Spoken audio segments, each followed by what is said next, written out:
Hello student, welcome to our YouTube channel. आज आम पढ़ा साहित्य सिंधु बहीर राघवंक लंका यात्रानुकूल पद्यटी।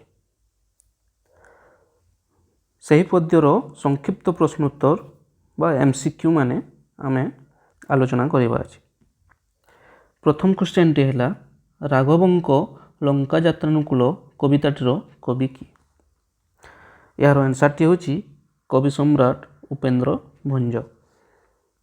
द्वितीय क्वेश्चन टी है यही कविताटी उपेन्द्र भंजक क्यों काव्यरू आनीत। यार आंसर टी होची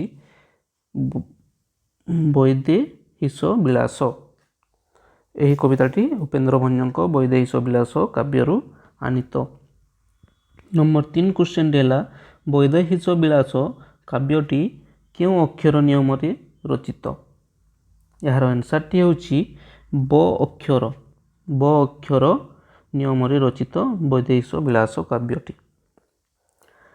4 नंबर क्वेश्चन टी है राघवंक लंका यात्रानुकूल वैदेहीश विलास काव्यर केतेतम छांद अटे। यार आंसर टी होची 40तम छांद अटे। नंबर 5 राघवंक कहले काहाकू बुझाए।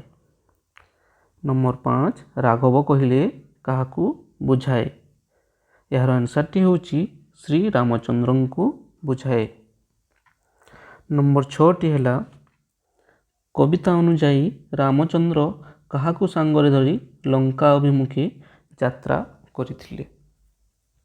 यार आंसर टी है कपि सैन्य बा बानर सेना को धरी रामचंद्र लंका अभिमुखे यात्रा करथिले। नंबर 7 लंकार अधिपति किए थिले। नंबर 7 रो आंसर टी है लंकार अधिपति रावण थिले। नंबर 8 रावण काहाकू निज राज्यरू बाहर कर देथिले। रावण विभीषण को निज राज्यरू बाहर कर देथिले। नंबर 9 विभीषण काहार शरण पशिथिले। यार आंसर टी होची रामचंद्रंकर शरण पशिथिले विभीषण। नंबर 10 रामचंद्र सिंधु बा समुद्र पारी हेबा पई काहाकू संतुष्ट करिबाकू चाहिए। यार आंसर टी होची वरुण को रामचंद्र सिंधु बा समुद्र पारी हेबा पई संतुष्ट करिबाकू चाहिथिले। नंबर 11 रामचंद्र विभीषण को क्यों पदरे अभिषिक्त कराइले। यार आंसर टी होची लंकार राजा पदरे अभिषिक्त कराइथिले विभीषण को। नंबर 12 वरुण देवता को प्रसन्न करिबा पई रामचंद्र क्यों शय्यारे शयन करथिले। 12 यार आंसर टी होची कुश शय्यारे शयन करथिले। नंबर 13 रामचंद्र काहाकू दूत भाव रावण निकट को पठाई थिले। यार आंसर टी होची अंगद। रामचंद्र अंगद को दूत भाव रावण निकट को पठाई थिले। नंबर 14 अंगद काहार पुत्र थिले।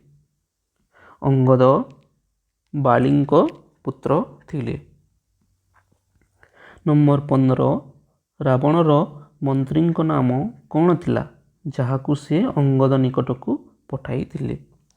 यार आंसर टी होची कुश सारण। रावण मंत्री नाम कुश सारण थिला जहाकू से अंगद निकट को पठाई थिले।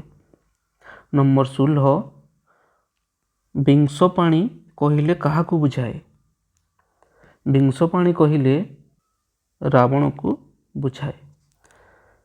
विंशपाणी माने 20 हाथ रावणर 10टी मुंड और 20टी हाथ तेणु ताहाकू विंशपाणी बोली कहा जाउथिला। नंबर 17 पितृत्व शब्दर अर्थ कौन। पितृत्व शब्दर अर्थ होची दादा बा बापांक सान भाई। नंबर 18 केते दिन पर्यंत रामचंद्र अनशन करी କୁଶଶଯ୍ୟାରେ ପଡ଼ି ରହିଥିଲେ। ଏହାର ଆନ୍ସର୍ଟି ହେଉଛି ଘ 3 ଦିନ କିମ୍ବା ବହୁ ସମୟ। ନମ୍ବର 19 ବରୁଣ ପ୍ରସନ୍ନ ନ ହେବାରୁ ରାମଚନ୍ଦ୍ରଙ୍କ ମନରେ କି ଭାବ ଜାତ ହେଲା? ବରୁଣ ପ୍ରସନ୍ନ ନ ହେବାରୁ ରାମଚନ୍ଦ୍ରଙ୍କ ମନରେ କ୍ରୋଧ ଭାବ ଜାତ ହେଲା। ନମ୍ବର 20 ରାମଚନ୍ଦ୍ର କ୍ରୋଧରେ କେଉଁ ଅସ୍ତ୍ର ଆଣିବାକୁ ଲକ୍ଷ୍ମଣଙ୍କୁ କହିଲେ? ରାମଚନ୍ଦ୍ର କ୍ରୋଧରେ ଲକ୍ଷ୍ମଣଙ୍କୁ ବ୍ରହ୍ମାସ୍ତ୍ର ଆଣିବାକୁ କହିଲେ। ରାମଚନ୍ଦ୍ରଙ୍କ କ୍ରୋଧ ହେତୁ ସମୁଦ୍ରର ଜଳ କିପରି ହେଲା? ଏହାର ଆନ୍ସର୍ଟି ହେଉଛି ଟଗବଗ ହୋଇ ଫୁଟିଲା। ରାମଚନ୍ଦ୍ରଙ୍କ କ୍ରୋଧ ହେତୁ ସମୁଦ୍ରର ଜଳ ଟଗବଗ ହୋଇ ଫୁଟିଲା। ନମ୍ବର 22 ରାମଚନ୍ଦ୍ରଙ୍କ ଭୟରେ ସିନ୍ଧୁ ବା ସମୁଦ୍ର କାହାକୁ ଧରି ଉପସ୍ଥିତ ହେଲେ? ଏହାର ଆନ୍ସର୍ଟି ହେଲା ଉପଢୌକନ ବା ଅଘ୍ୟ। ରାମଚନ୍ଦ୍ର ଭୟରେ ସିନ୍ଧୁ ବା ସମୁଦ୍ରକୁ ଅଘ୍ୟ ଧରି ଉପସ୍ଥିତ ହେଲେ। ନମ୍ବର 23 ବିଭୂତିଭୂଷଣ ବୋଲି ଏହି କବିତାରେ କାହାକୁ କୁହାଯାଇଛି? ବିଭୂତିଭୂଷଣ ଶିବଙ୍କୁ ବିଭୂତିଭୂଷଣ ବୋଲି ଏହି କବିତାରେ କୁହାଯାଇଛି। କବି ଉପେନ୍ଦ୍ର ଭଞ୍ଜ ଓଡ଼ିଆ ସାହିତ୍ୟରେ କେଉଁ ନାମରେ ପରିଚିତ? ଏହାର ଆନ୍ସର୍ଟି ହେଉଛି କବି ଉପେନ୍ଦ୍ର ଭଞ୍ଜ କବି ସମ୍ରାଟ ନାମରେ ଓଡ଼ିଆ ସାହିତ୍ୟରେ ପରିଚିତ।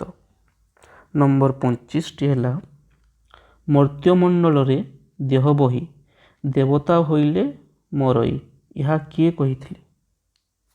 ଏହାର ଆନ୍ସର୍ଟି ହେଉଛି ରାବଣ। ମର୍ତ୍ତ୍ୟମଣ୍ଡଳେ ଦେହ ବହି ଦେବତା ହୋଇଲେ ମରଇ ଏହା ରାବଣ କହିଥିଲେ।